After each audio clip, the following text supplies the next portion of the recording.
मेरे सभी दोस्त घूमने जा रहे हैं। कोई गोवा जा रहा है, कोई दुबई और कोई केरल। मैं कहाँ जाऊँ? तुम जाओ थाईलैंड। किसके साथ? राइजिंग स्टार खिलते चेहरे के साथ।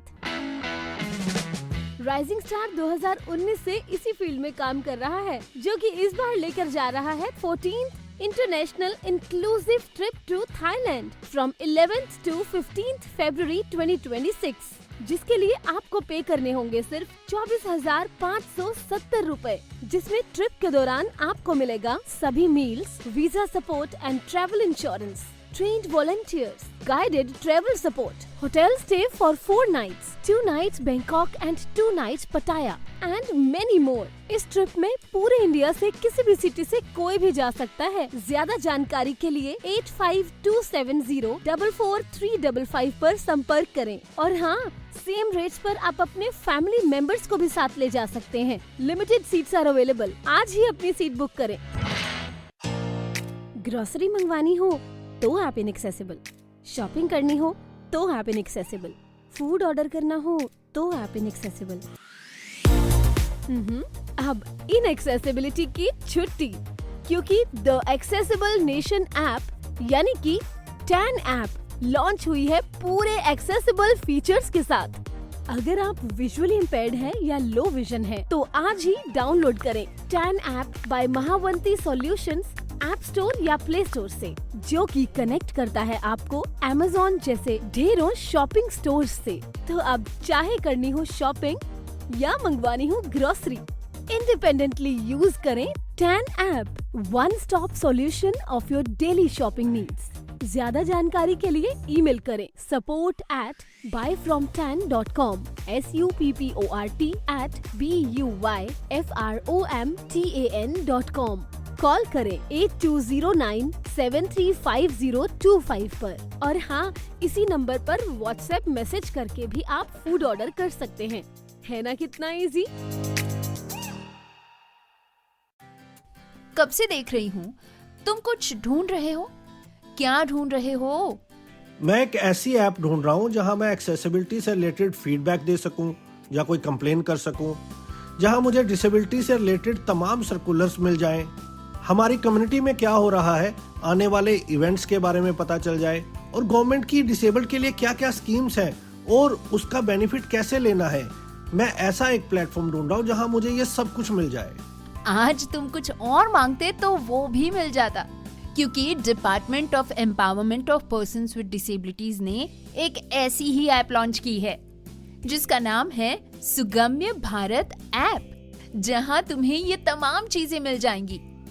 तो आज ही सुगम्य भारत ऐप अपने प्ले स्टोर या ऐप स्टोर से डाउनलोड करें। This app is developed by the Department of Empowerment of Persons with Disabilities, revamped by Mission Accessibility in collaboration with iSTEM, NAB Delhi and Vision Divyang Foundation. This initiative is supported by the SBI Foundation.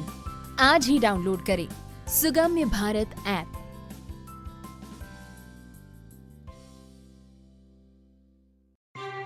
जी हाँ दोस्तों, नमस्कार, आदाब, सत श्री अकाल। मैं दानिश महाजन programme बदलता दौर में आपका स्वागत करता हूं। आज हम एक बहुत ही सेंसिटिव पेचीदा इशू पर बात करने वाले हैं। आप लोगों ने सुना होगा कि महाराष्ट्र में फिर से जो गवर्नमेंट एम्प्लॉयज हैं उनकी रीवेरिफिकेशन, उनके सर्टिफिकेट की रीवेरिफिकेशन की एक ड्राइव रन की जा रही है। इससे पहले कई और स्टेट्स में भी ऐसा हुआ, लेकिन महाराष्ट्र वाला इशू काफी लोगों ने उठाया और उसके ऊपर ही आज हम चर्चा करेंगे। क्या सरकारों को अधिकार है लीगली ये रीवेरिफिकेशन करवाने का? क्या ये सही है? इसमें जो डुप्लीकेसी को पकड़ना ही एक मोटिव है? क्या ओनस सिर्फ डिसेबल्ड पर है?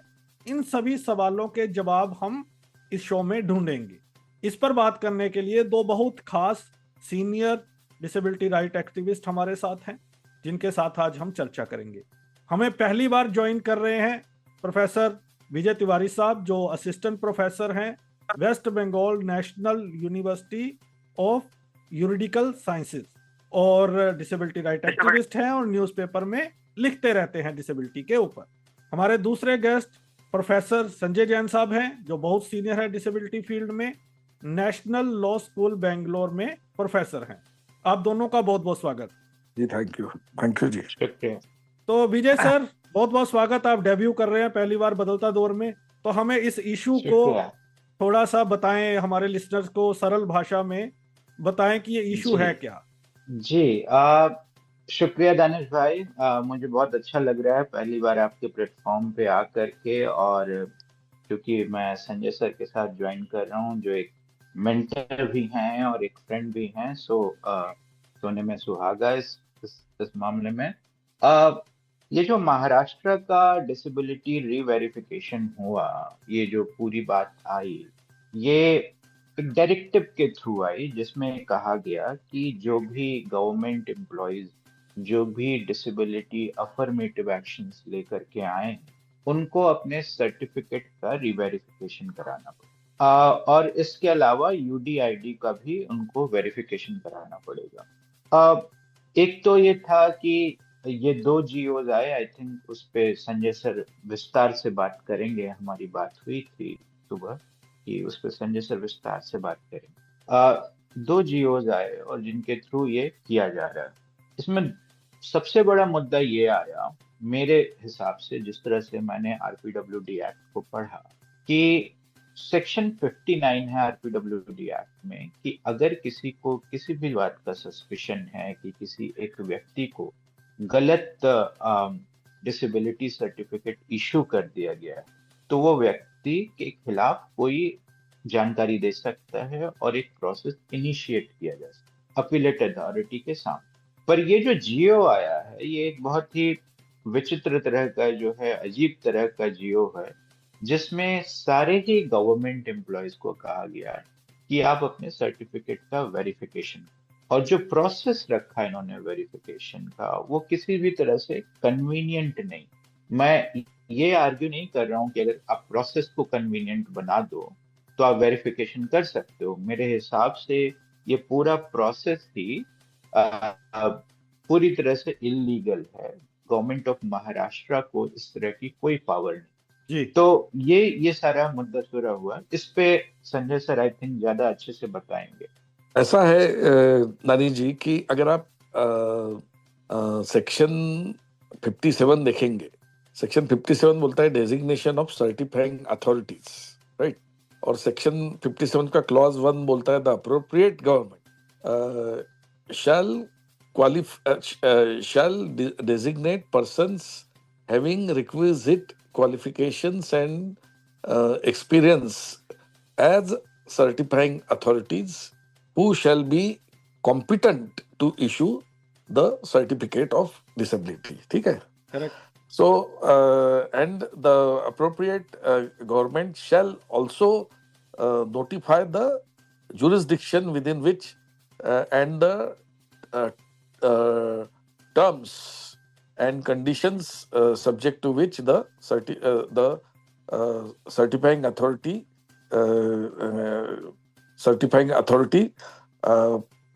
perform its certification functions, right? So very clear mention है। और फिर सेक्शन 58 में प्रोसीजर दिया है, और सेक्शन 59 में अगर सर्टिफाइंग अथॉरिटी के डिसीजन से आप खुश नहीं हैं, आपको सर्टिफिकेट नहीं दिया, तो आप एप्लीकेशन कर सकते हो, अपील कर सकते हो। उसके लिए एक और अथॉरिटी है।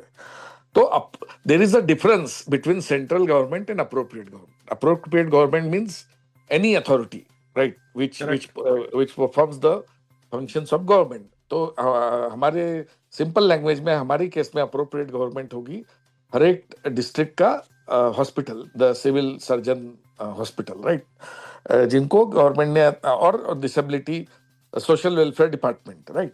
और स्टेट में अप्रोप्रिएट गवर्नमेंट होगा कमिश्नर डिसेबिलिटी। तो इन लोगों को अथॉरिटी दी गई है कि आप सर्टिफिकेट इशू करो, और उनके ऊपर एक अपीलेट अथॉरिटी बैठाई हुई है। लॉ में कहीं भी ये प्रोविजन नहीं है कि आप रीवेरीफाई कर सकते हो। Number 2, law nowhere talks about UDID card. तो UDID card is just a digitization of the certification. तो कोई हायरार्की नहीं है सर्टिफिकेट और यूडीआईडी कार्ड में। इनफैक्ट यूडीआईडी कार्ड आपको तभी मिलेगा जब आपके पास सर्टिफिकेट हो, इसलिए UDID card is not Bible, right. Bible is the certificate, plain language में। अब गवर्नमेंट ने क्या किया, पूजा खेड़कर का मैटर आया महाराष्ट्र में, उसने बदमाशी की, फ्रॉडुलेंट प्रैक्टिस करके, because of her political clout not only she was able to obtain a fake certificate, training खत्म कर ली, ड्यूटीज ज्वाइन कर ली, और मेरे ख्याल से जिस पॉलिटिकल पार्टी का उसको सपोर्ट था, उस पॉलिटिकल पार्टी की जो दुश्मन पॉलिटिकल पार्टी थी, उनके बीच कुछ अनबन हुई, और उसके कारण अचानक बंदी पुणे में पोस्ट होती है। पुणे मिलता नहीं है किसी को तुरंत ट्रेनिंग के बाद, लेकिन देख लीजिए उसका क्लाउड कितना बड़ा होगा कि पुणे में पोस्टिंग है उसकी, और अचानक फिर उसका सब भांडा फूट गया। But she did not practice, she did not follow a single protocol, क्योंकि यूपीएससी, आप किसी भी गवर्नमेंट डिपार्टमेंट में जब अप्लाई अपॉइंट होते हो तो आपको मेडिकल फिटनेस वगैरह करवाना पड़ता है, और वो मेडिकल फिटनेस गवर्नमेंट हॉस्पिटल से करवाना पड़ता है। तो यूपीएससी का डिटेल प्रोसीजर है, वो उसने कुछ भी फॉलो नहीं किया, और सब दब गया था। लेकिन वो झगड़े के कारण सब मैटर सामने आया। व्हाटएवर, अब Pooja Khedkar is enjoying her life, bail भी मिल गई है, हो सकता है कुछ दिन में आईएएस भी वापस बन जाए। ये जो पाप किया महाराष्ट्र गवर्नमेंट ने अपना पाप छिपाने के लिए, और to show that okay we are taking action, villain of peace आपने बना दिया डिसेबल्ड लोग। अगर आप में हिम्मत है तो आप पूजा खेड़कर को फॉलो करो, उसके अगेंस्ट एक्शन लो, उसको जेल में भेजो, क्योंकि ये 420 ही है फ्रॉड सर्टिफिकेट। उसके लिए आपने कुछ नहीं किया, और अचानक आपको याद आया कि अरे हमारे यहाँ तो कंप्लेंट आ रही है भाई कि बहुत सारे डिसेबल्ड के पास फेक सर्टिफिकेट है। एक पैराग्राफ है सर्कुलर में, जो सर्कुलर इशू किया है एक आईएएस ऑफिसर ने, it's a circular, right, it's a GR which is issued by an IAS officer. It is not issued by even a government, even by government. So I don't know whether government will take the responsibility. बलि का बकरा होगा, IAS को बना देंगे। तो IAS ने certificate दिया, notice circular issue किया, जिसमें वो कहते हैं कि हमें कुछ कंप्लेंट आई कि बहुत सारे डिसेबल्ड एम्प्लॉय फेक सर्टिफिकेट लेके वो अपॉइंट हुए। कोई रिकॉर्ड नहीं, कोई रेफरेंस नहीं, कुछ नहीं, बस एक वेग लाइन लिख दी, और उन्होंने एक डेट डाल दी कि इस डेट के पहले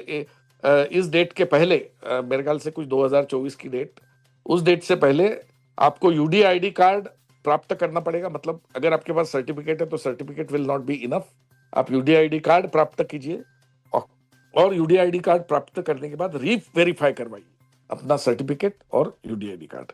अब ये तो बहुत मजे की बात है, जब यूडीआईडी कार्ड हम प्राप्त करेंगे, सपोज मेरे पास यूडीआईडी कार्ड नहीं है, तो ऑलरेडी यूडीआईडी कार्ड आपको प्राप्त करने के लिए मुझे प्रोसीजर फॉलो करना पड़ेगा, तो नेचुरली मेरा सर्टिफिकेट वगैरह सब वेरीफाई होने ही वाला है।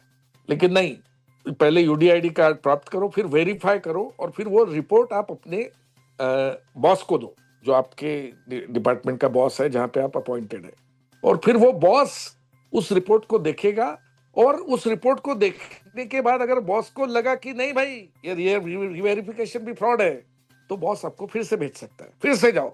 मतलब चक्कर लगाते रहो, बॉस की सनक के ऊपर डिपेंड रहेगा कि आपका रिवेरिफिकेशन कितनी बार होगा।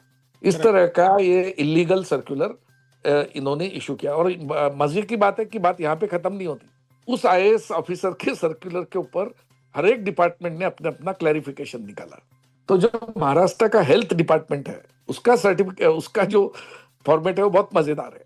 वो बोलता है कि अगर आप डिसेबल्ड हो और हमारे पास अगर एम्प्लॉयड हो, तो आपको 5-6 डॉक्टर्स के पास हर कंडीशन, मतलब even if you are blind, आपको न्यूरोलॉजी के पास भी जाना पड़ेगा, आपको ईएनटी के पास, मतलब 5-6 उन्होंने प्रिस्क्राइब किए, वो सबके पास जाके आपको फिटनेस सर्टिफिकेट लाना पड़ेगा, तब हम आपका रिवेरिफिकेशन मानेंगे।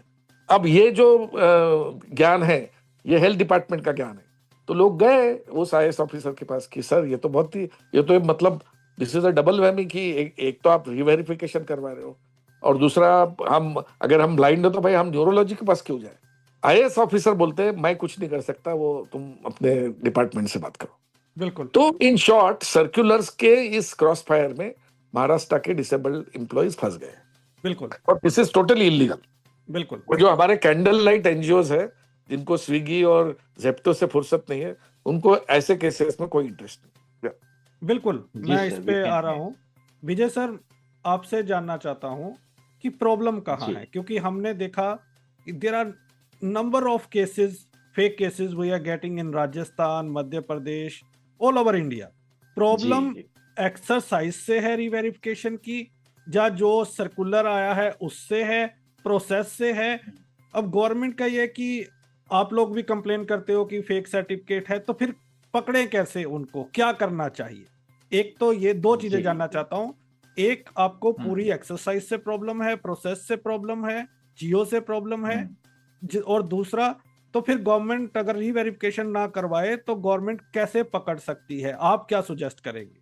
जी जी, अच्छा सवाल है आपका। एक्चुअली ये अ, अगर इस क्वेश्चन का आंसर किया जाए और जो लास्ट थ्रेड प्रोफेसर जैन ने छोड़ी उससे जोड़ कर देखा जाए तो थोड़ा सा लंबा आंसर होगा, लेकिन आई थिंक बहुत इम्पोर्टेंट है इस बात को समझ। देखिए, एक कॉन्स्टिट्यूशन जो है हमारा वो एक लिबरल कॉन्स्टिट्यूशन, और जब हम ये कहते हैं कि हमारा कॉन्स्टिट्यूशन एक लिबरल कॉन्स्टिट्यूशन है, इसका मतलब ये है कि इस कॉन्स्टिट्यूशन का जो प्रोटैगनिस्ट है वो एक इंडिविजुअल, ठीक है, वो एक एटोमाइज्ड इंडिविजुअल है। नाउ, अगर वो एटोमाइज्ड इंडिविजुअल इस कॉन्स्टिट्यूशन का महानायक, उसी के इर्द गिर्द ये सारी बातें घूमती हैं, संवैधानिक विचारधारा हमारी। तो अगर एक इंडिविजुअल ने कोई अपराध किया है तो उसकी सजा उस इंडिविजुअल को मिलेगी। उसकी सजा कभी भी कलेक्टिव पनिशमेंट नहीं हो सकती। लेकिन कुछ सालों में हमने एक देखा है कि हमारे यहाँ एक प्रवृत्ति जन्म ले रही है जिसमें कलेक्टिव पनिशमेंट की बात आ रही है। वो कलेक्टिव पनिशमेंट कभी बुलडोजर जस्टिस के नाम पे आ रहा है, जिसमें किसी ने कोई अपराध किया तो उसके पूरा घर ही गिरा दो। कोई ये नहीं सोचता कि उसके फैमिली मेंबर्स कहाँ जाएंगे जिन्होंने कोई अपराध नहीं किया। कई बार ये आता है कि एसआईआर करो, सबकी नागरिकता चेक करो। ओनस वहां भी शिफ्ट हो जा रहा है नागरिक पे कि अपनी नागरिकता को प्रूव करो। सीए एनआरसी के नाम पर आप एक पूरे ग्रुप को कह देते हैं कि भाई आप ये सिद्ध करो कि आप भारतीय नागरिक हो। तो एक कलेक्टिव पनिशमेंट की एक फ्यूडल टेंडेंसी वापस आ रही है। नाउ, ये किसी भी लिबरल कॉन्स्टिट्यूशनलिज्म के खिलाफ है, ऐसा नहीं होता है।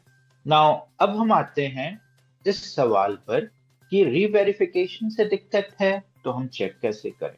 आप चेक कर सकते हो, प्रोसेस दिया हुआ है आरपीडब्ल्यूडी एक्ट में। आप एक जियो लेके आते हो जिससे सारे के सारे डिसेबल्ड को एक सस्पेक्ट बॉडी के रूप में बदलते हो। सभी डिसेबल्ड वहां पर एक सस्पेक्टेड बॉडी है अनलेस दे प्रूव अदरवाइज। सो यहाँ ओनर्स दोबारा से डिसेबल्ड पर दिया गया that you prove it otherwise. और जैसे संजय सर ने कहा कि ये प्रोसेस यहाँ पे खत्म नहीं होगा, they have to prove this whenever it is demanded, ठीक है। सो एक कंटिन्यूअस, एक डोसाइल बॉडी बना के दे दी गई है जो अंडर स्टेट सर्वेलेंस होगा और जिसको लगातार ये प्रूव करना होगा कि उसको डिसेबिलिटी बेनिफिट मिल सकता है।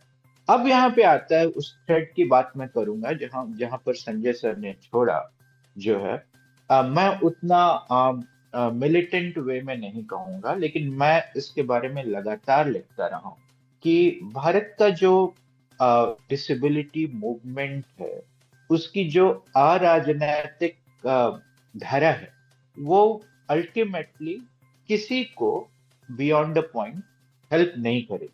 आप किसी भी और मूवमेंट से इसकी तुलना करके देखिए, चाहे वो दलित आंदोलन से इसकी तुलना करके देखिए, चाहे स्त्रीवादी आंदोलन से इसकी तुलना करके देखिए।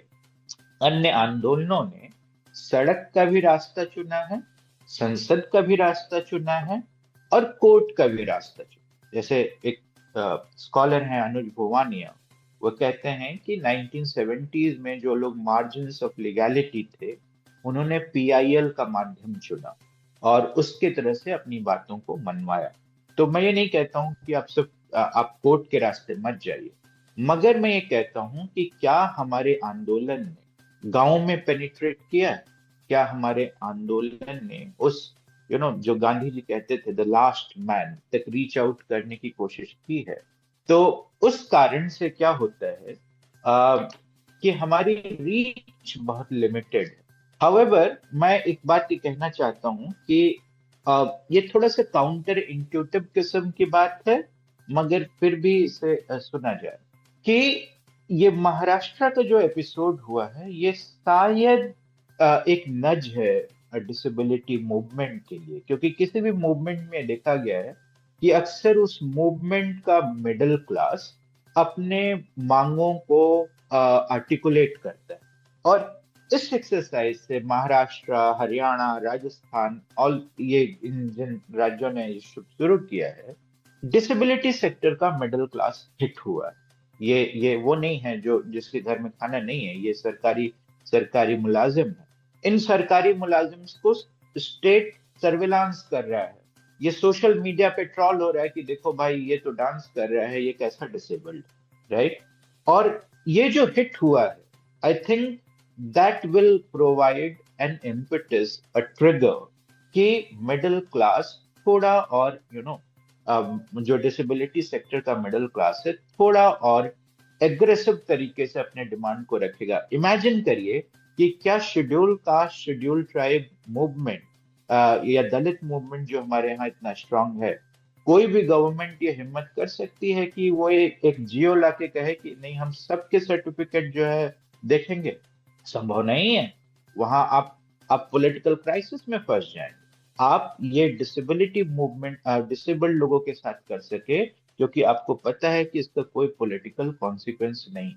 तो इस तरीके से हमें देखना होगा कि एक वीक मूवमेंट से हम एक स्ट्रॉन्ग पॉलिटिकल मूवमेंट कैसे बन सकें, जिसमें डिग्निटी का सवाल बहुत इंपॉर्टेंट हो, रीजनेबल अकोमोडेशन को डिग्निटी के सवाल से बहुत बहुत ही प्रोफाउंडली जोड़ने की। अगर हम ऐसा कर पाए तो मुझे लगता है कि ये हमारे लिए एक बड़ा कदम हो।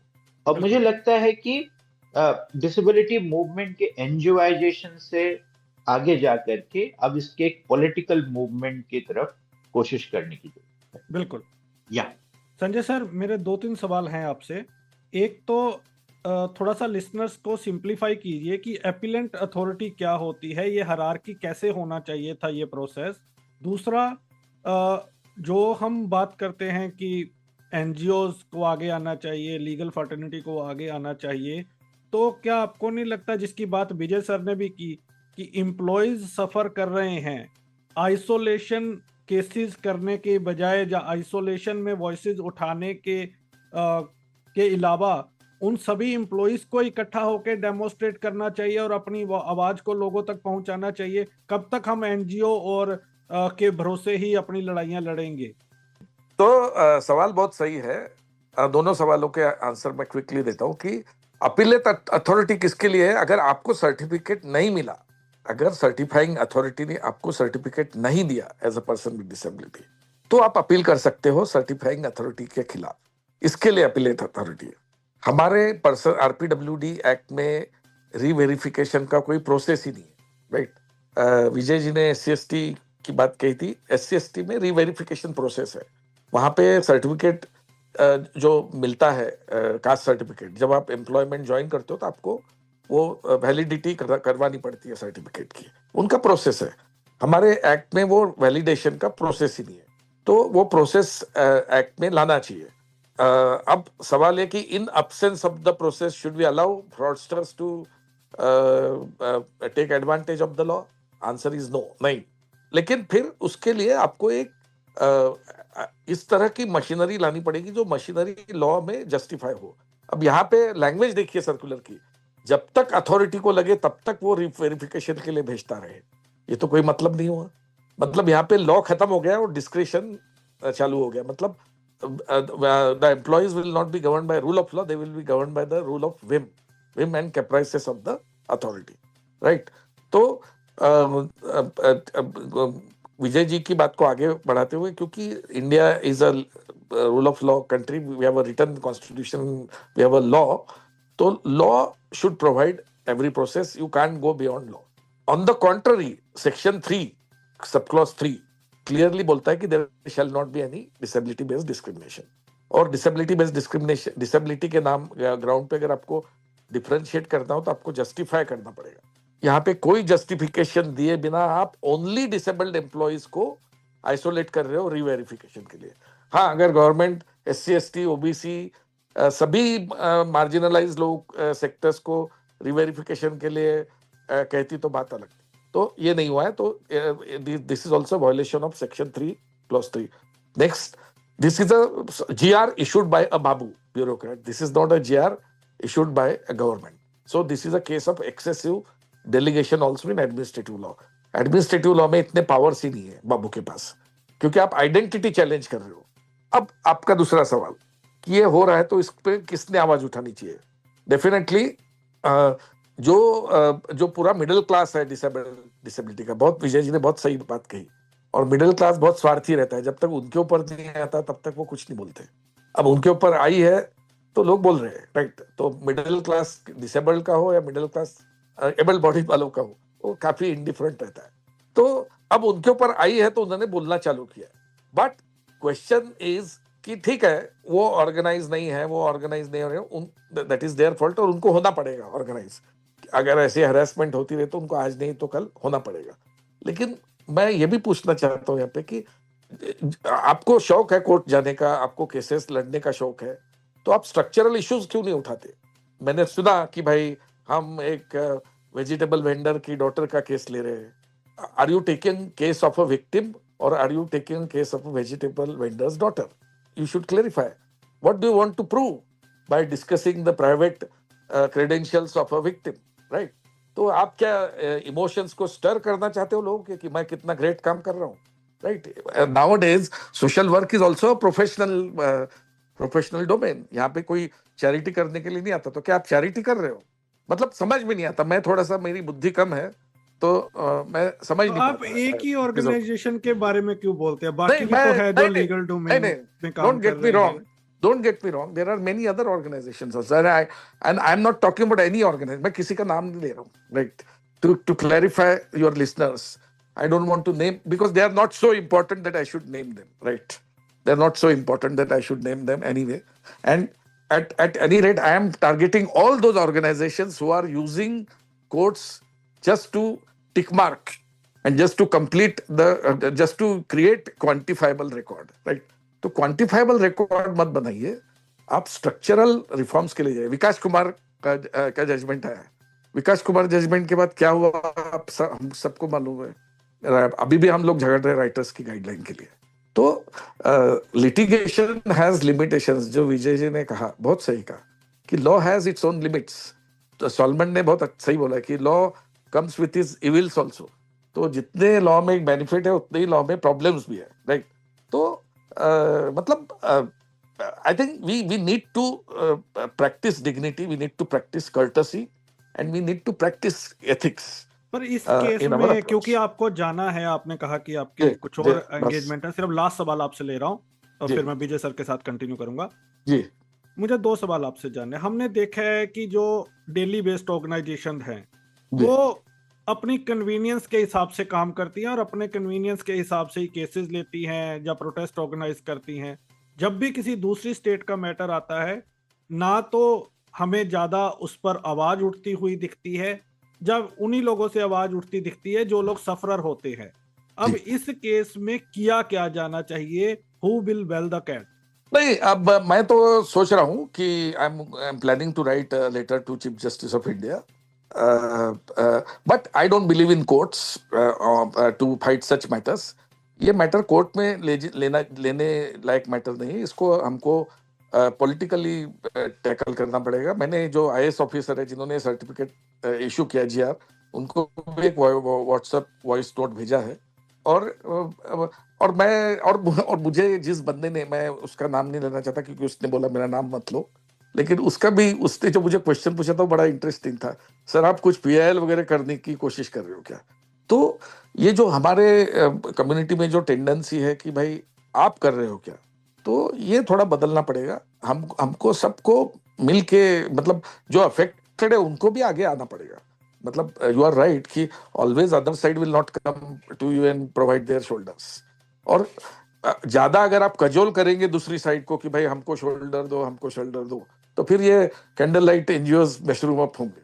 तो आपको कैंडल लाइट एनजीओज चाहिए या आपको सेल्फ रिलायंट होना है और अपने अधिकारों के लिए लड़ना है? चॉइस कम्युनिटी की है मेरे ख्याल से।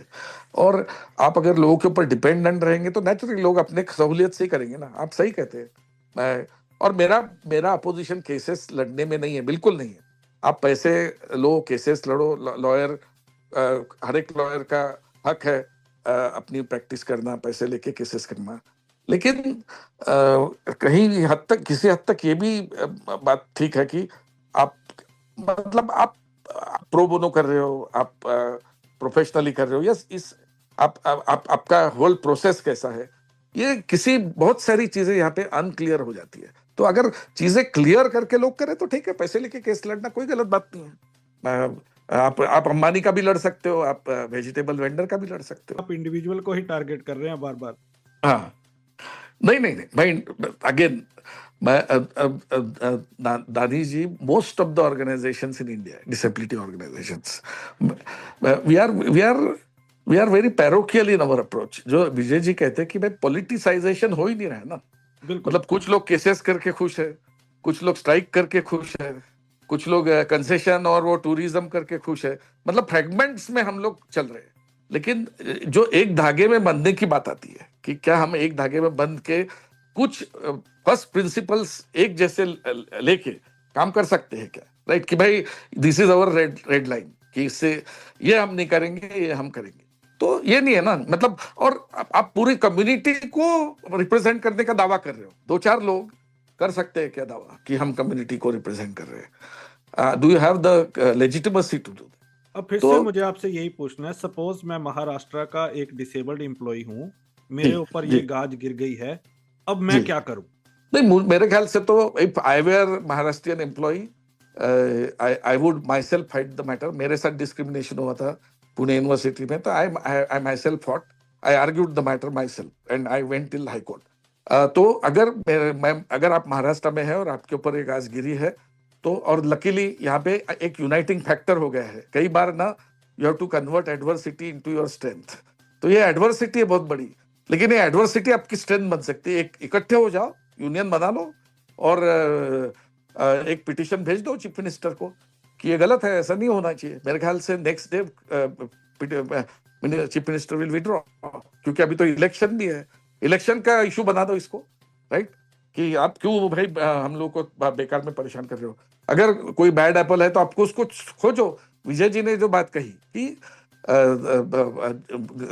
if somebody is not observing the law, the government has to find that person, but you can't impose collective punishment। जो बहुत सारे उन्होंने एग्जाम्पल दिए, बिल्कुल सही है। और सबसे बड़ी बात है कि गलती किसकी है? गलती हमारी थोड़ी है, आपके ही डिपार्टमेंट ने फेक सर्टिफिकेट दिए, and still you are presuming that all entire disabled employee force is fraud। तो ये तो वही हो गया ना कि इजराइल के ऊपर जब अटैक किया पैलेस्टीन ने, तो instead of going after the culprits you have killed thousands of people. So it's a genocide. तो इस तरह की जेनोसाइड ही है पीपल विद डिसेबिलिटीज के अगेंस्ट। अब मुझे वर्ड समझ में नहीं आ रहा कौन सा वर्ड यूज करूं। It's a legicide. You are using the law to inflict grievous injuries on the credibility of people with disability। Already हमारी विश्वास आर्यता जो है वो सस्पेक्ट है। लोगों को लगता है कि भाई ये ठीक से काम कर पाएंगे या नहीं। और अगर आपने बॉस को अधिकार दे दिया कि भाई तुम, जब तक तुमको लगता है कि ये फेक नहीं है, ये फेक है, जब तक तुमको डाउट है ये फेक है, उसको भेजते रहो, तो एक आधा सन की बॉस आपको रोज भेज सकता है। Who knows? बिल्कुल, बिल्कुल, I agree। तो इसलिए I think it's an alarming bell कि we should all organize and instead of making it an individual issue, let's make it a collective issue, right? Take it as a collective punishment and fight it, right? So thank you, Danish ji। और again I will clarify, I have not made any comments against any individual। I don't have any problem with any individual। I have problem with the processes, right? जी, thank you sir, thank you so much for joining. और election है 15 जनवरी को BMC के, तो I think opportunity है सभी disabled, बहुत बड़ी अपॉर्चुनिटी है। तो आप उसको इलेक्शन इशू बनाएं, ओपोजिशन को लिखें और गवर्नमेंट को ये कहें। और थैंकफुली अभी तो राजेश अग्रवाल साहब भी चीफ सेक्रेटरी है वहां पे, और जो डिसेबिलिटी को समझते हैं, तो people must reach out to him that this absolutely. is totally illegal and all. हाँ, और नहीं ना, मैंने तो वॉइस नोट बहुत बड़ा भेजा है वो आईएएस ऑफिसर को, और उनका रेपुटेशन बहुत अच्छा है, तो आई वाज सरप्राइज्ड कि उन्होंने ऐसा सर्कुलर क्यों निकाला। तो मतलब कैरेट एंड स्टिक, गाजर और लाठी दोनों आपको यूज करना पड़ेगा। जरूरत बिल्कुल। पड़ी तो थोड़ा गाजर दो, जरूरत पड़ी तो लाठी चलाओ, बिल्कुल। राइट। और ये मैटर कोर्ट में मेरे ख्याल से कोर्ट में जाने लायक मैटर नहीं है, कोर्ट कुछ ज्यादा कर नहीं पाएगा इसमें, और कोर्ट करेगा भी तो इसका इफेक्ट नहीं पड़ेगा, क्योंकि ये टोटली इलीगल है, और इसमें माइंडसेट चेंज करने की जरूरत है, right. It's all about mindset, right. बिल्कुल। Okay, thank you. Thank you sir, thank you. 2-3 चीजें आपसे लास्ट में मुझे समझनी है, आपने 2-3 बहुत रेलिवेंट पॉइंट उठाए थे। जी हम देख रहे हैं, जैसे मैंने आपने एनजीओस की बात, तो एक पर्टिकुलर एरिया में एक पर्टिकुलर क्लास के जो मुद्दे होते हैं वो सब कलेक्टिव उठाते हैं। अगर जी जी कोई बहुत फेमस एनजीओ का रिप्रेजेंटेटिव है जिसको लोगों जी। को जिसके साथ काम पड़ते रहते हैं, अगर उसको कोई इशू आया तो सब यूनाइटेड वॉइस में आवाज उठाएंगे। लेकिन वही जी। सेम इशू अगर कोई मिडिल क्लास या लोअर मिडिल क्लास या जिसको नहीं 4 लोग जानते वो उठाएगा, तो उसका इशू पे कोई कमेंट भी नहीं करेगा सोशल मीडिया पे। जी जी महाराष्ट्र वाले इशू में भी हमने देखा कम्युनिटी से आवाजें नहीं उठ रही हैं। जी कुछ गिने चुने लोग हैं आप लोग जो इस पे आवाज उठा रहे हैं, या जो सफरर हैं वो उठा रहे हैं, बाकी जी। पूरा सेक्टर चुप बैठा हुआ है। जी आपने कहा कि संसद, सड़क और लीगल तीनों रास्ते चुनने चाहिए। हमने देखा अनफॉर्चुनेटली संसद और ये वाला सड़क वाला तो खत्म ही हो गया इंडिया में। जी जी तो अब इस केस में किस तरह की अप्रोच इंडिविजुअल्स को लेनी चाहिए, और किस दिशा में हम लोग जा रहे हैं, और हमें किस दिशा में जाना चाहिए अगर सरवाइव करना है इस सेक्टर को लंबे समय तक? जी जी। शुक्रिया दानिश भाई इस सवाल के लिए। आई थिंक थोड़ा सा मैं वक्त लूंगा इसको एक्सप्लेन करने, और थोड़ा सा मैं जो है इख्तिलाफ रखता हूँ संजय सर के से यहाँ पर। मेरा ये मानना है कि जो डिसेबिलिटी मूवमेंट है, अगर आप इसका थोड़ा सा इतिहास पढ़ें तो कई इतिहासकारों में, तो मैंने ये जो पढ़ा इसका इतिहास, तो अलग अलग जो भी क्रॉनिकलर्स हैं इस मूवमेंट के, उन्होंने अब तक किसी ने ये कहा कि नहीं ये 1970s से शुरू होता है जब मूवमेंट ऑफ ऑर्गेनाइज्ड ब्लाइंड शुरू हुआ।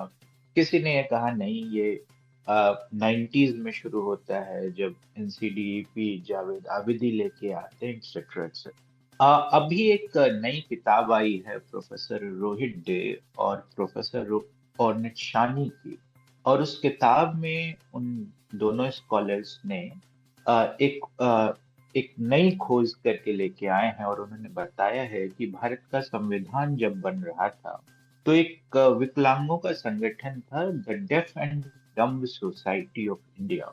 उस deaf and dumb society of India ने भारत की संविधान सभा को एक लेटर लिखा, और उस लेटर में कहा कि जब आप संविधान बना रहे हैं तो इसकी गारंटी करिए कि हमें शिक्षा में और रोजगार में अधिकार मिले, और अगर कोई ऐसा कानून है पोस्ट कॉलोनियल इंडिया में जिसमें डिसेबिलिटी के आधार पर कोई डिस्क्रिमिनेशन हो रहा है तो उसको रिमूव करिए।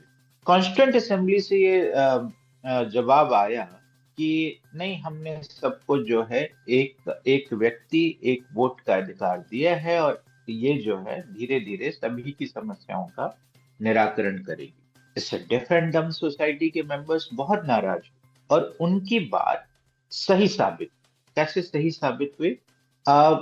भारत का संविधान ये कहता है कि कई आधारों पर, जैसे जात के आधार पर, रंग के आधार पर आप भेद नहीं कर सकते, मगर डिसेबिलिटी उसमें शामिल नहीं है। मैं एक बहुत इंटरेस्टिंग बात आपके सामने रखना चाहता हूँ। जिस सेक्शन 3 सबसेक्शन 3 की बात की संजय सर ने, जिसमें ये कहा जाता है कि आप डिसेबल्ड पर्सन को तभी डिस्क्रिमिनेट कर सकते हैं जबकि वो प्रोपोर्शनेट हो और वो लेजिटिमेट एम के लिए हो। इसको लेकर के दो डिसेबिलिटी संगठन आपस में भिड़ गए। ये पॉलिटिकल इतिहास बहुत कम लोगों को पता है।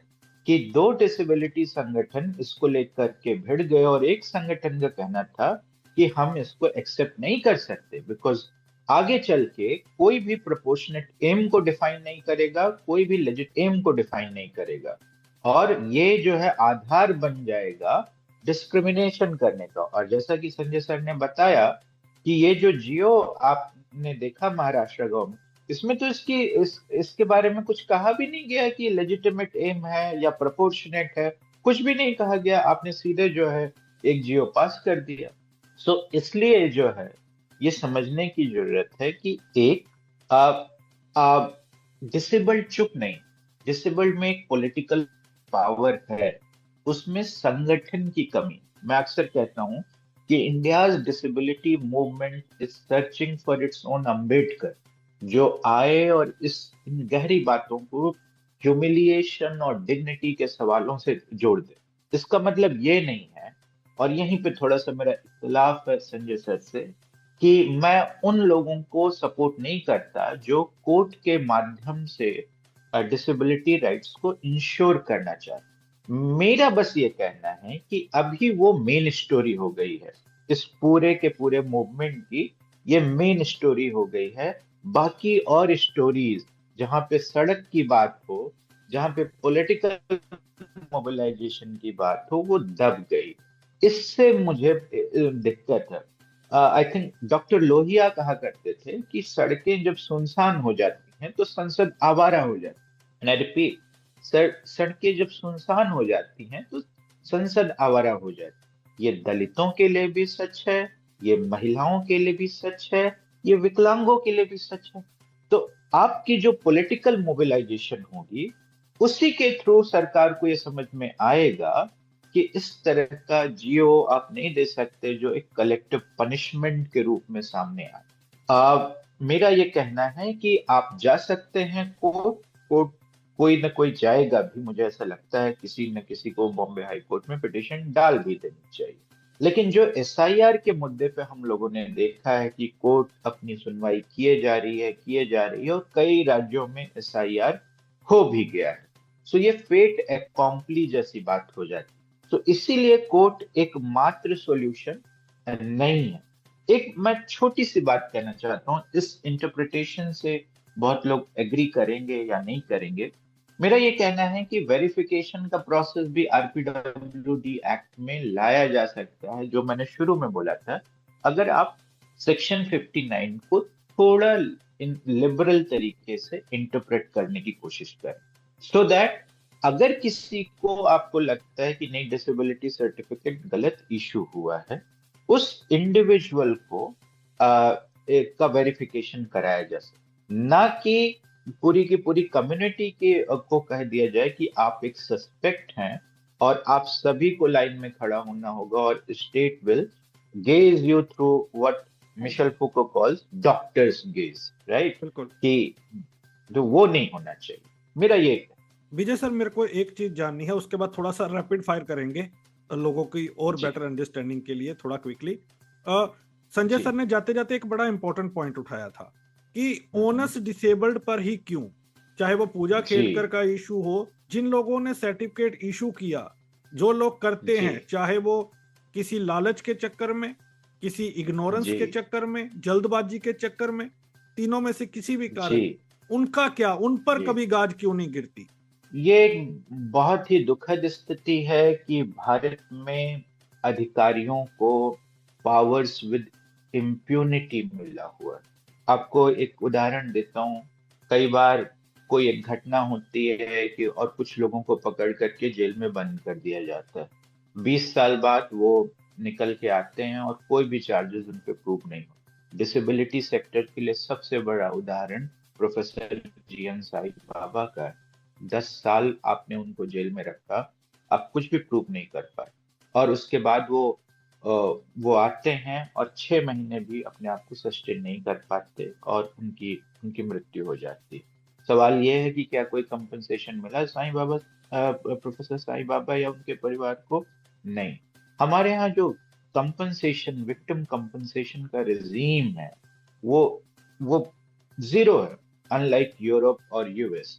और अधिकारियों की कोई जिम्मेवारी नहीं थी। तो सवाल यही बनता है, जैसे मैंने इस डिस्कशन के शुरू होने के पहले मैंने आपको बताया कि 1996 में जब मैं शायद 10 साल या 11 साल का था, मेरे पिताजी ने मेरा जो है सर्टिफिकेट बनवाया और मेरी एक फोटोग्राफ ली गई जिसमें मैं जो है अंडर गारमेंट्स में था और ये कहा गया कि आपकी डिसेबिलिटी विजिबल होनी चाहिए।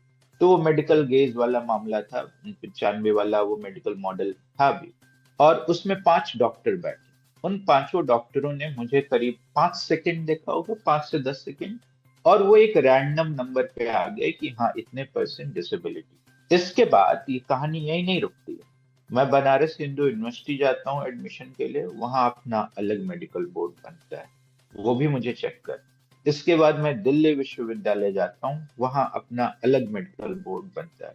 मैं जहां जहां गया एडमिशन के लिए, वहां वहां मेडिकल बोर्ड्स ने मेरी मुझको देखा। आप ये बताइए, और मैं आपको और एक बात बताऊं, चूंकि उत्तर प्रदेश सरकार ने रोडवेज बसेस में हम लोग को थोड़ी रियायत दे रखी थी, तो मेरे पिताजी जो है मेरा विकलांग सर्टिफिकेट लेके जाते। मुझे कंडक्टर भी कहता था कि तुम चल के दिखाओ कि तुम विकलांग। आप सोचिए मैं कितना ह्यूमिलिएशन फेस करता रहा हूँगा एक बालक के रूप, 55, बिल्कुल। राइट। सो हम लोग का वेरिफिकेशन फ्रॉम डे 1 हो रहा है और सभी को वेरीफाई करना, बस कंडक्टर भी वेरीफाई कर रहा है कि मैं विकलांग हूं या नहीं, राइट। सो ये समझने की जरूरत है कि ये बहुत ह्यूमिलिएटिंग प्रोसेस होता है किसी भी पर्सन विद डिसेबिलिटी के लिए। विजय सर, एक सवाल और है कि यूडीआईडी को जब लाया गया था तो उसमें एक बेनिफिट ये भी बताया गया था कि फेक डिसेबिलिटी को कर्टेल करना है। जी जी। अब यूडीआईडी आने के बाद भी डेली बेसिस पे फेक सर्टिफिकेट इशू हो रहे हैं, गवर्नमेंट पकड़ रही है, तो फिर what is the point of having UDID?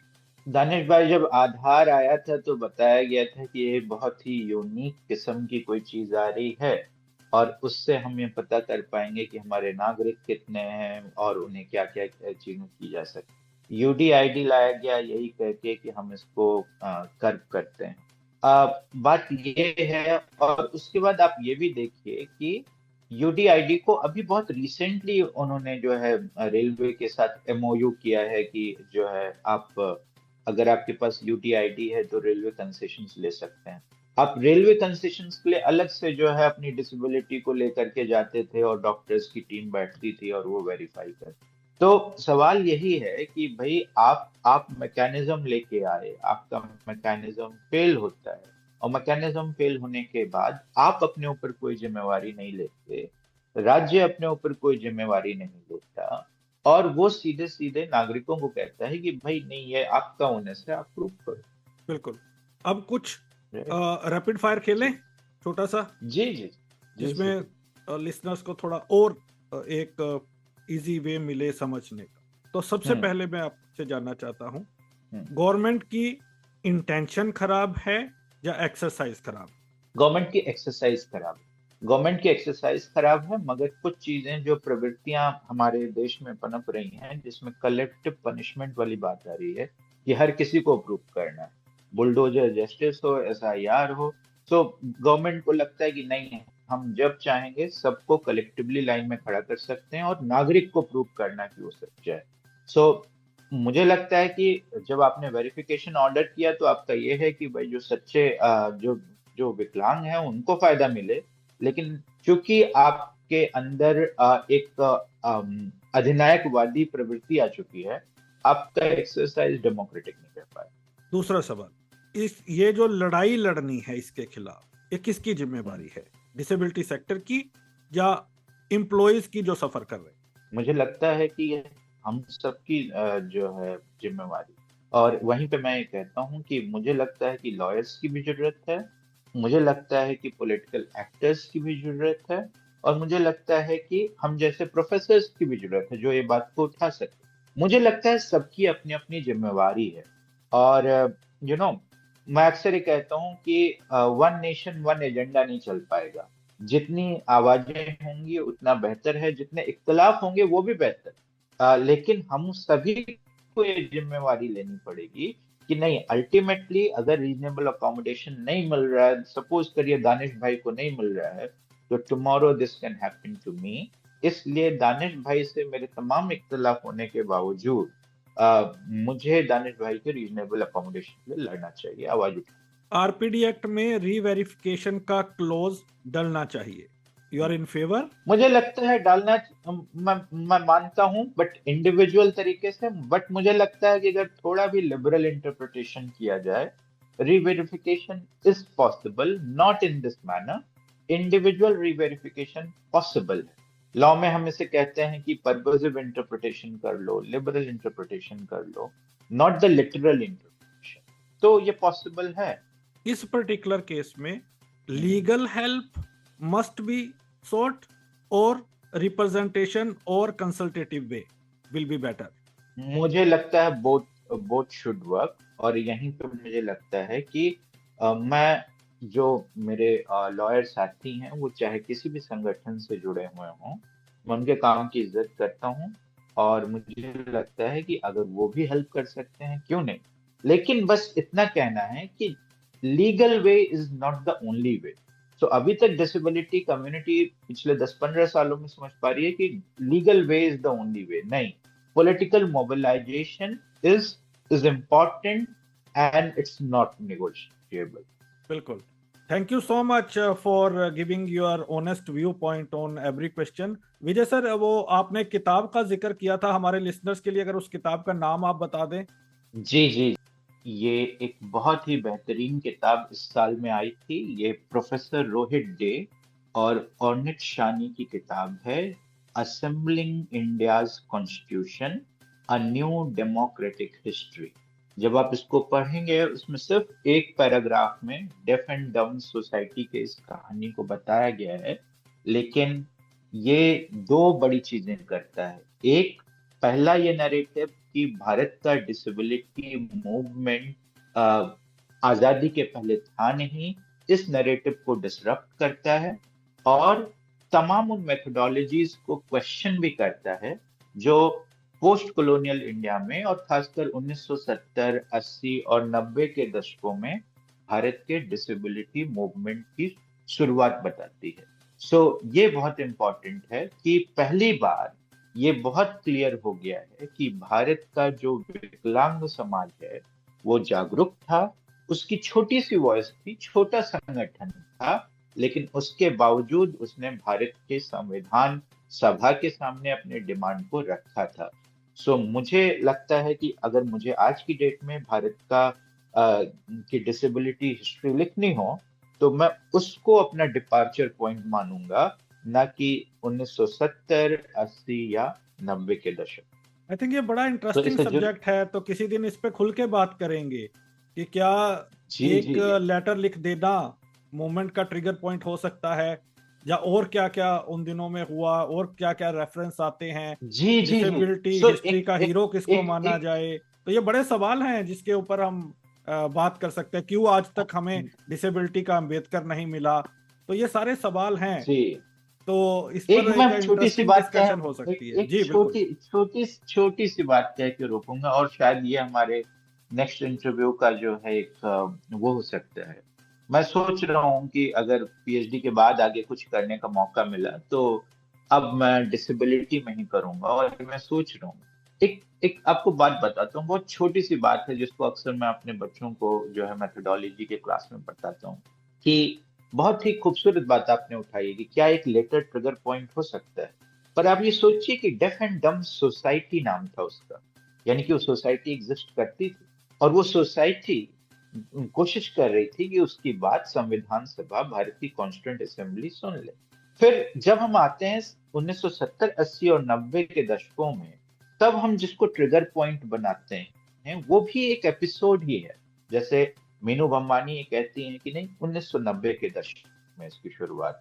तो जावेद आविदी का एक पिटिशन, एक एयरपोर्ट पर उनके साथ कुछ घटना हुई, उस पिटिशन को वो मानती हैं कि नहीं, वो एक trigger point. I think Jagdish Chandra उसे मूवमेंट ऑफ ऑर्गेनाइज्ड ब्लाइंड में देखते हैं, एक्सेट्रा एक्सेट्रा। नाउ आपने एक बहुत बड़ा सवाल उठाया, क्या इन एपिसोड्स को किसी मूवमेंट का ट्रिगर पॉइंट माना जाए, और अगर नहीं तो 47 के बाद कोई एक धारा थी जो कि कंटिन्यूअसली चलती आ रही। ठीक है, तो इसको बहुत खूबसूरती से पकड़ने की जरूरत है। मतलब एक बड़ी खूबसूरत सी कविता है, अगर हो सके तो उसको पाठ रखिएगा अपने इंटरव्यू का। बिल्कुल। वो सच्चिदानंद हीरानंद वात्सायन अज्ञेय की कविता है, और ये डेफ एंड डम सोसाइटी के लेटर और उसके रिस्पॉन्स पे मुझे याद आता है। जो पुल बनाएंगे वे अनिवार्यतः पीछे रह जाएं, जयी होंगे राम, मारे जाएंगे रावण, जो निर्माता रहे इतिहास में बंदर कहला। सोचिए कि तमाम कम्युनिटीज को संविधान सभा में मौका मिला, एक भी डिसेबल्ड इसमें नहीं। और किसी कम्युनिटी का मेंबर संविधान सभा में होने का क्या मतलब होता है, ये शेड्यूल्ड ट्राइब कम्युनिटी समझ पाई, जिसके मिस्टर मुंडा उसके पार्ट थे, और उन्होंने कितनी खूबसूरती से ट्राइबल्स की बात को रखा। डॉक्टर अंबेडकर ने कितनी खूबसूरती से दलितों की बात को रखा। पर डिसेबिलिटी के आधार पे आप डिस्क्रिमिनेशन नहीं कर सकते, ये हमारे कॉन्स्टिट्यूशन का पार्ट नहीं बन पाया, क्योंकि कोई भी डिसेबल्ड हमारे इंटरेस्ट को रिप्रेजेंट करने के लिए। बिल्कुल, बेशक। सो क्या हमारे साथ वो हुआ है, ये देख। शुक्रिया आपका दानिश भाई। थैंक यू विजय सर, बहुत ही मजा आया और बहुत ही इंटरेस्टिंग चीजें आपने हमारे लिसनर्स के साथ शेयर की हैं। And I would definitely love to do a show on history of the disabled people, pre independence and post independence. तो अपने लिसनर्स के लिए मेरे को 100% श्योर है कि अभी जैसे ये एपिसोड लोग सुनेंगे और उसके बाद मुझे मैसेज आने शुरू हो जाएंगे, आप कब ला रहे हो वो एपिसोड, क्योंकि उस तरह का लिटरेचर ना तो लिखा गया है ना उस पर ज्यादा बात हुई है। तो बड़ी क्यूरियोसिटी है आज के यंगस्टर को जानने की कि हमारे लिए हुआ क्या है। आपने महाराष्ट्र के इशू पर खुल के बात रखी, लोगों को बताया किस अप्रोच के साथ आगे बढ़ना चाहिए। Thank you so much. Thank you Danish. तो लिसनर्स, बात की आज हमने प्रोफेसर विजय तिवारी सर से और संजय जैन सर से, जिन्होंने महाराष्ट्र के बारे में खुल के बताया क्यों ये जियो इलीगल है, क्या अप्रोच लेनी चाहिए, कैसे खतरे आप पर भी आ सकते हैं अगर आप ऐसे मोमेंट्स का हिस्सा नहीं बनते। अगले सप्ताह मुलाकात होगी किसी और पर्सनालिटी के साथ। दीजिए इजाजत, सुनते रहिए रेडियो डाना flight of life. Bye bye. Shukla ji. हाँ जी, बंद है। सुनो शुक्ला जी। अरे कल अनाज बैंक बंद है। बैंक? जब से ये दुकान खोली है मैंने, तब से बैंक का ही तो काम कर रहा हूँ। अरे डिपॉजिट करो तो फॉर्म भरो, विड्रॉल करो तो फॉर्म भरो, और ऊपर से उसके लिए एक्स्ट्रा चार्जेस भी दो। QR, card payment, bank transfer, सबका हिसाब किताब तो मुझे को रखना पड़ता है ना। तो मैं तो बन गया ना चपरासी। Not banking with AU.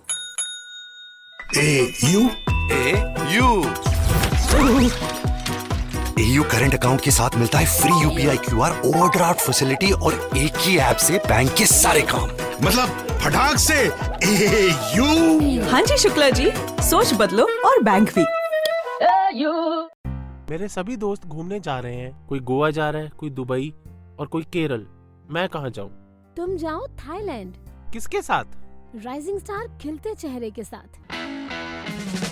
Rising star 2019 से इसी फील्ड में काम कर रहा है, जो कि इस बार लेकर जा रहा है 14th international inclusive trip to Thailand from 11th to 15th February 2026, जिसके लिए आपको पे करने होंगे सिर्फ 24,570 रुपए, जिसमें ट्रिप के दौरान आपको मिलेगा सभी meals, visa support and travel insurance, trained volunteers, guided travel support, hotel stay for 4 nights, 2 nights Bangkok and 2 nights Pattaya and many more। इस ट्रिप में पूरे इंडिया से किसी भी सिटी से कोई भी जा सकता है। ज्यादा जानकारी के लिए 8527044355 पर संपर्क करें। और हाँ, सेम रेट्स पर आप अपने फैमिली मेंबर्स को भी साथ ले जा सकते हैं। लिमिटेड सीट्स आर अवेलेबल, आज ही अपनी सीट बुक करें। ग्रोसरी मंगवानी हो तो ऐप इनएक्सेसिबल, शॉपिंग करनी हो तो ऐप इनएक्सेसिबल, फूड ऑर्डर करना हो तो ऐप इनएक्सेसिबल। अब इनएक्सेसिबिलिटी की छुट्टी, क्योंकि द एक्सेसिबल नेशन ऐप यानी कि टैन ऐप लॉन्च हुई है पूरे एक्सेसिबल फीचर्स के साथ।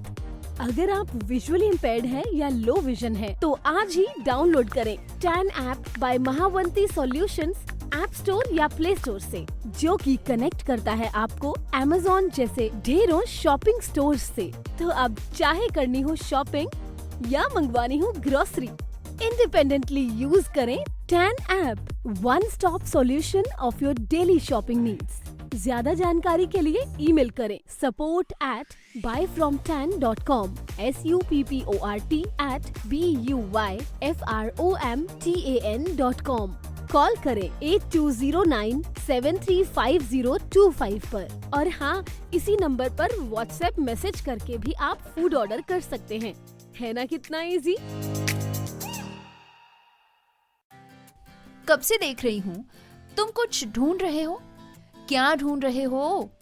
मैं एक ऐसी ऐप ढूंढ रहा हूँ जहाँ मैं एक्सेसिबिलिटी से रिलेटेड फीडबैक दे सकूँ या कोई कंप्लेन कर सकूँ, जहाँ मुझे डिसेबिलिटी से रिलेटेड तमाम सर्कुलर्स मिल जाएं, हमारी कम्युनिटी में क्या हो रहा है, आने वाले इवेंट्स के बारे में पता चल जाए, और गवर्नमेंट की डिसेबल्ड के लिए क्या क्या स्कीम्स हैं और उसका बेनिफिट कैसे लेना है। मैं ऐसा एक प्लेटफॉर्म ढूंढ रहा हूँ जहाँ मुझे ये सब कुछ मिल जाए।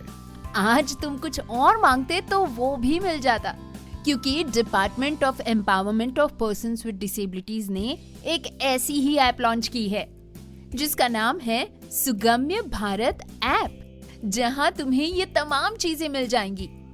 तो आज ही सुगम्य भारत ऐप अपने प्ले स्टोर या ऐप स्टोर से डाउनलोड करें।